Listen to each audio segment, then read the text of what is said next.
And as you know, I work in my clinic and also all around different private hospitals. So I see a spectrum of different variety of cases. Eczema is our bread and butter cases, and also for very severe epidermic inpatient with very severe skin disease, we use biologic therapy. And of course, we do some minor procedure like freezing for the wart. We also do some skin cancer surgery like basal cell carcinoma. Because I'm in my private practice, I also do some cosmetic dermatology, like some pan-facial rejuvenation using fillers and Botox and that sort of injectables. But of course, in our daily practice, laser device is one of the laser treatment is one of the very common procedure we did every day, like the removal of viral wart, removal of some Syringoma, removal of acne scarring, skin tag around the neck, freckles as mentioned by our previous speakers, and also just general skin toning for rosacea, flushing, or large pores. So basically, we dermatologists do a lot of different things in our practice. So just recap what have been mentioned by a previous speaker. Is a very important principle, is the principle of photothermolysis. And as mentioned of different wavelength in the previous lecture, so it's easier for me to illustrate the example later on, but I just keep you remind that there's several important wavelengths that you need to remember. Is 532, especially for the pigment lesion, 585 for the vascular lesion because of the absorption, high absorption for the oxyhemoglobin. And Alexandra 755 is also important for the melanin absorption, and also the 1064. So different wavelengths, of course, they will be absorbed by different chromophores, but also will affect the depth of penetration. And it's very important for us to decide which wavelength, not just based on the chromophores, but also the depth of the target. So, and let me highlight one important concept is the thermal relaxation time. When we shoot the laser and the chromophores, the target, absorb the laser and they'll produce some heat. And the heat dissipation needs some time. This is we call the thermal relaxation time. And for different chromophores, we have a different thermal relaxation time. Say, for example, for melanosome, that we target for various kind of pigmentary lesion like freckles or solar lentigo. And the range of the thermal relaxation time is around a nanosecond to up to 100 nanosecond. So it's a range for melanosome, but for tattoo, definitely is thermal relaxation time is much shorter. So the gold standard for treating tattoo definitely will be the short pulse short pulse laser. But when we go to the vessel, like the Pottweinstein vessel, we because the vessel size, we want to heat up the vessel. So we will expect that we need a higher thermal relaxation time in order to destroy the blood vessel, as well as the laser hair removal. We want to destroy the pigment of the hair follicle and also the perifollicular stem cell. So we need an even higher thermal relaxation time in order to heat up the whole tissue. So in short, okay, when we choose the proper laser devices to use for our client, we will decide the wavelength, the pulse duration depends on the chromophores you are targeting, and also, of course, is the energy, the exposure of the laser beam. So I think the most simple one and that we use day in day out practice is the ablative CO2 laser. It's the most simple form of laser. Just evaporize the water inside the tissue. It's commonly used for plain warts or the skin tag around the neck in this case. And usually the scab will fall off by a week time, and with some post-inflammatory erythema, usually could be settled by some topical steroid cream. And also for the seborrheic keratosis also will be very effectively managed by the ablative CO2 laser, which is the most simple form of laser. Sometimes for melanocytic nevus, like this intradermal nevus, we'll combine the use of the ablative CO2 laser to ablate the superficial part, and then the deeper part of the pigment, sometimes we will add the pigment laser. Like in this case, I used the dual essential non-pulse alexandrite laser. And you will see in the demonstration later on, there's a different mode for targeting the mole tissue. And I think that the factory officer will show you how to choose the mode later on in the workshop. And apart from the ablative resurfacing by CO2 laser, and then of course, the newer kind of technology is, we call it fractional. That means that we are not ablating the whole piece of tissue, but we just ablate a single column of tissue inside a particular area. It's very useful for scarring, and particularly for acne scarring, usually it's a combination of a pitted scarring, redness, or pigmentation. That's why combination of treatment is important. Usually, I'll do a combination of the pigment laser, the vascular laser, with the fractional CO2 laser to tackle the acne scarring with various components of the issues. Like for this lady, there's a combination of the pitted scarring and the post-inflammatory erythema. So, and I'll combine the use of the fractional CO2 laser to resurface a scar. And also there's an acne redness mode for the acne scar for the dual essential laser. So I think you could see in the demonstration later on. So, and as I mentioned, this as also mentioned by the previous speakers, gold standard for treating the melanosome, the pigment target, is by the nanosecond Q-switch laser. But as you know, the melanosome, the thermal relaxation time could be ranged from nanosecond to 0.2 or 0.3 millisecond. So there's a range of thermal relaxation time for melanosome that gives us a room for some of the manipulation of our pulse duration in order to enhance the effect of the treatment. The reason why it's important to understand the thermal relaxation time is that because we don't want the heat to have the in order to have the collateral thermal damage. The major reason for us, especially for Asian skin, the type 4 skin, to have post-inflammatory hyperpigmentation is because of the collateral heat damage of the dermal epidermal junction. So if we could target the chromophores very specifically without collateral heat damage, then we're perfect and could be reduce the chance of post-inflammatory hyperpigmentation. And also, of course, as you may know that in past 5 to 10 years, there's even shorter pulse width laser called pico laser. And apart from the photothermolysis effect, pico laser also have the photomechanical effect, which is shown to be even more effective in destroying, particularly in tattoo or in some of the complex pigmentary lesion like nevus volta. And of course, for simple freckles, Q-switch 532 nanometer usually will have a very nice result. But one of the issue, especially for Asian skin when we use Q-switch laser, is that sometimes the endpoint may be a little bit too excessive. The optimal endpoint for using Q-switch laser, of course, is the whitening. But sometimes due to some unexpected reason, and sometimes the energy may be too excessive and there may some epidermal peel off, then subsequently that may lead to a post-inflammatory hyperpigmentation. That's why some of the colleagues postulate that, and if we use a longer pulse wavelength for treating pigmentary lesion, it may be even safer.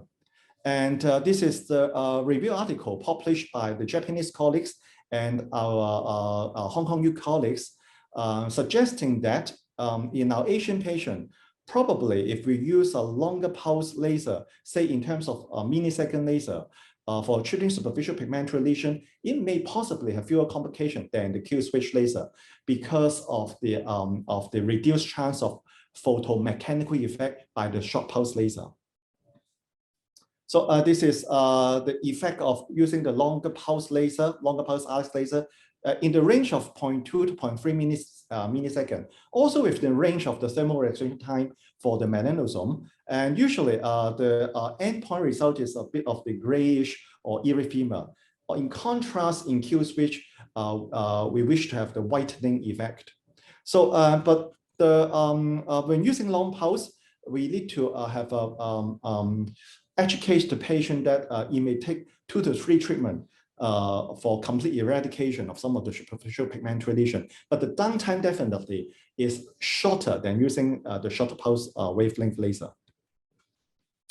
As mentioned by the previous speaker, melasma is always the nightmare for us dermatologists to tackle because it's a very complex. They both have the epidermal superficial pigmentary component, the deep dermal component, the inflammatory component, and the vascular component. So it's a very prone to have post-inflammatory hyperpigmentation if the energy is not adjusted carefully. That's why in the past few years, there's a lot of clinical trials illustrating the use of tranexamic acid for treating melasma in conjunction with the topical or the laser therapy. The reason why tranexamic acid could reduce the melasma is that it could work in both ways, both reduce the vascular component of the melasma or the melanocyte formation component of the melasma. And but when we use the tranexamic acid for treating melasma, it's not as high as we use by our obstetrician and gynecologist colleagues for menorrhagia. It's up to 4,000 milligrams per day. But in dermatology, we use tranexamic acid in a lower dosage of a daily dose of 500 milligrams only, such that the side effect profile which will be much more safer, even in a longer term. But of course, before we prescribe tranexamic acid to our patient for melasma, we need to very careful counseling because well, melasma is not a life-threatening condition, but potentially if the patient have history of a DVT or pulmonary embolism or have a hidden protein C, protein S deficiency, that may precipitate the thromboembolic event. So it's very important to have a consent to a patient, the proper understanding, the indication for tranexamic acid for melasma. Of course, if the patient pregnant or have a renal dysfunction of irregular menstrual period, they are definitely contraindicated for using of the tranexamic acid. So usually, right now, because the effect of the topical and also the laser is sometimes unpredictable, and in my practice right now, if my patient is very aggressive in clearing of the melasma, I'll add a low dose of tranexamic acid of 250 milligrams 2 times a day with longer pulse RX, if basically targeting the chromophores with 0.2 millisecond pulse duration, with the also with plus the vascular component with 5 millisecond pulse duration. And you will see in the later demonstration, there's a 2 mode for the melasma for the dual essential laser. So also for longer pulse laser, we could choose a different pulse duration to target the different size of the blood vessel. Say, for example, for very fine telangiectasia, we may use just maybe 2 or 3 millimeter second pulse duration. But for larger blood vessel or even with some big telangiectasia around the nose, we will use pulse duration of, let's say, 20 of a millisecond. So once again, for the principle of laser treatment, very important to understand the different absorption of chromophores. But for laser toning, we usually use the 1064 because it could be well absorbed by different target like the melanin, the blood vessel, and also the water. That's why we usually use the combination of different pulse duration with Nd:YAG 1064 for different component for skin toning and rejuvenation. Say in this case, there's a patient with rosacea with predominantly telangiectasia and erythema with flushing and also big pores, large pores. That's why combination of different wavelength using different pulse duration of same wavelength, the Nd:YAG 1064 will do multiple component of the skin. This is we use the photothermal effect. So there's another case of laser toning with large pores over the nose, and sometimes in real life practice we'll combine different lasers. Say for example, we will use the combination of Q switch and long pulse 1064 for the best result for our client. So of course, in our daily practice, of course, if you have many colleagues working together, you could buy many laser machines. But if just like me, I'm practicing in my solo practice, and I do not have such a large room for catering all different kind of laser device. So choose 1 to 2 or 3 laser device with multi-purpose, which is very economical and saving you a lot of space. So I think a very important point for us, especially for a private practice dermatologist, is that what do you need and what is your client need, and what kind of service you want to provide is very important before buying those laser devices. Otherwise, you'll just keep accumulating different toys in a clinic, and then there's no room for you to walk and also see and do treatment for your clients. And so very important to understand is the complication of a laser therapy, particularly in type 4 skin, is in our Asian skin, is the post-inflammatory hyperpigmentation. And in order to minimize the post-inflammatory hyperpigmentation, of course, there's several tips that I could share. Is first of all, we need to manage the patient's expectation very clearly. And because we don't want to overpromise to our patient and client, and we always start with a more conservative parameter and step up gradually. And of course, we need to have the right indication with the right parameters, with understanding of the physics, laser physics with chromophores, different pulse duration of for different thermal relaxation time, and choosing the right energy for the right endpoint. Say, for example, the immediate whitening for Q switch laser, but not the epidermal detachment, or the grayish or the redness endpoint for a longer pulse laser. So of course, you need to play a device very well and know that what they could do and what they can do. Don't do those just rely on one laser for all indication. We need to combine different lasers for the optimal result.